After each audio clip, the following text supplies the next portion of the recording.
Episode के starting में हमें चेंदाओ को दिखाया जाता है, जहाँ पे वो गुस्से में कहता है रॉयल एकेडमी ने उस टिकट को चेन फैमिली के डायरेक्ट डिसेंडेंट को दिया है, या ना कि मुझे, लेकिन तुम उसे किसी और को देना चाहते हो। ये सुनकर चेन फेंग कहता है वो किसी और नहीं है, वो भी हमारा ही चेन फैमिली का एक मेंबर है। अगर वो रॉयल एकेडमी के अंदर एंटर करेगा तो वो फ्यूचर में हमारे चेन फैमिली के लिए बहुत सारी चीज़ें कर सकता है। अगर हमें उसे नहीं देना चाहिए, क्या वो टिकट तुम्हें देना चाहिए जिसने अभी तक अपनी कल्टीवेशन को स्टडी नहीं कर पाया। ये सुनकर सुयन गुस्से में आने लगती है, जहाँ पे एक इल्डर कहता है जब से मास्टर गायब हुआ है तब से हमारा चैन फैमिली धीरे धीरे कमजोर हो रहा है, इसीलिए हमें एक बहुत ज़्यादा ही अच्छा डिसेबल को रॉयल एकेडमी के अंदर भेजना चाहिए ताकि वो फ्यूचर में हमारे चैन फैमिली के लिए कुछ कर सके। जिसे सुनकर सुयन गुस्से में कहने लगती है तुम सारे लोग मिलकर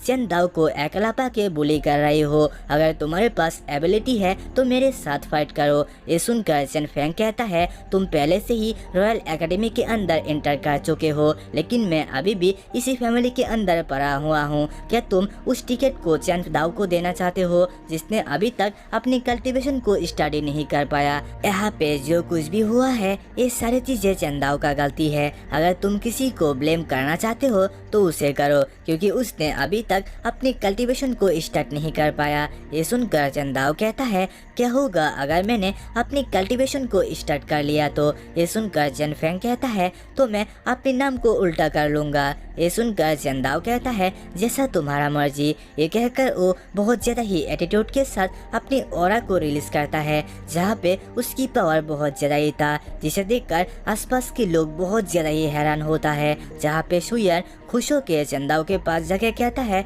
चेंदाओ फाइनली तुमने अपनी कल्टीवेशन को स्टार्ट कर लिया। ये सुनकर चेंदाओ कहता है हाँ मैंने कर लिया। ये बात सुनकर सुयन तो खुश होकर कहती है ये बहुत ज़्यादा ही अच्छा है, फाइनली इतने सालों के बाद तुमने वो कर लिया। ये सुनकर चेंदाओ कहता है सिस्टर आपको टेंशन लेने की कोई भी ज़रूरत नहीं है, मैं फ्यूचर में आपको बिल्कुल भी डाउन होने नहीं दूंगा। इसके बाद ही चेंदाओ चेन फेंग को कहता है डोंग फेंग अब तुम बताओ तुम क्या कहना चाहते हो। ये सुनकर चेन फेंग कहता है तुमने अभी मुझे क्या कहा।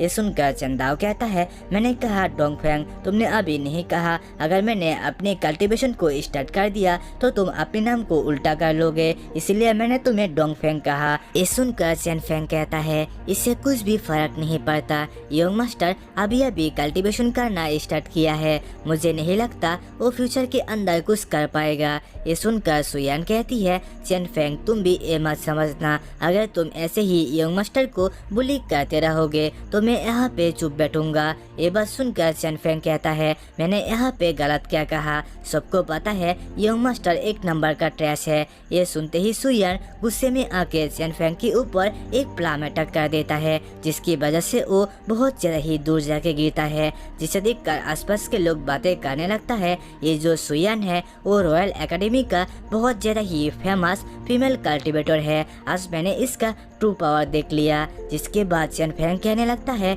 सुयान तुम कितना ज़्यादा इविल हो और तुमने अपनी कल्टीवेशन को भी बहुत ज़्यादा ही बढ़ा लिया। इसके बाद ही सुयान कुछ इल्डर को कहता है अब आप लोग क्या कहना चाहते हो जल्दी से कहो। जहाँ पे एक इल्डर कहता है यंग मास्टर ने कल्टीवेशन करना स्टार्ट कर दिया है, मैं उसे सपोर्ट करता हूँ, मुझे लगता है उसे रॉयल एकेडमी के अंदर जाना चाहिए। तब दूसरा इल्डर भी मान जाता है, लेकिन तीसरा इल्डर कहने लगता है यंग मास्टर अभी कल्टीवेशन करना स्टार्ट किया है, इसीलिए मुझे लगता है फ्यूचर के अंदर यंग मास्टर का कल्टीवेशन स्पीड बहुत ज़्यादा ही कम रहेगा, इसीलिए हमें किसी और को भेजना चाहिए। लेकिन तभी चेन फेंग कहता है मेरे पास एक और रास्ता है, क्यों ना हम यंग मास्टर और लियो तिंगर का एक कंपटीशन रख ले, वहाँ पे जो भी जीतेगा वही रॉयल एकेडमी के अंदर जाएगा। यंग मास्टर हमारे चेन फैमिली के अंदर एक रूल है, अगर आपका जनरेशन का कोई आपको चैलेंज देता है तो आपको उसे मना नहीं करना चाहिए। लेकिन तभी सुयान कहता है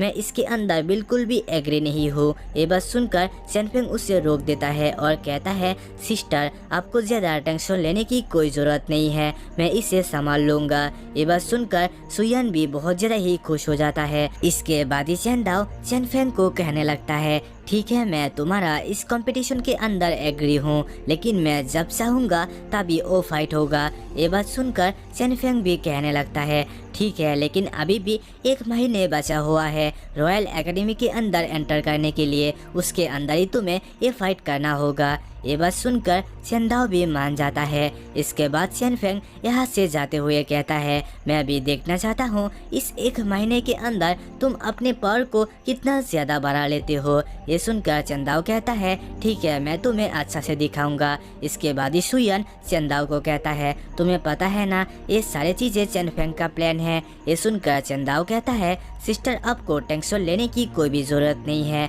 अब मैं कल्टीवेशन कर सकता हूँ। मुझे लगता है मैं इस कंपटीशन को बहुत ही आसानी से जीत जाऊंगा।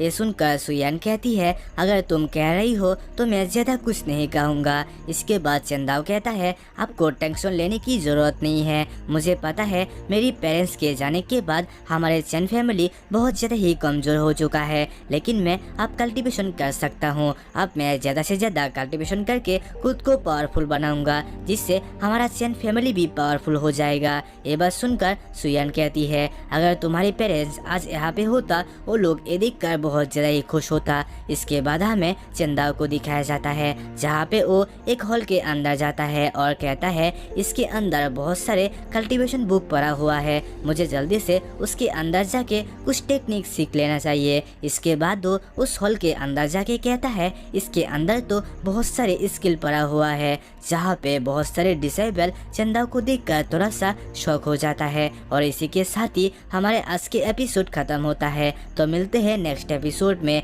आप लोगों ने अभी तक नहीं बताया ये सीरीज कैसा है, क्या मुझे इसे एक्सप्लेन करते रहना चाहिए या फिर किसी नया लेना चाहिए।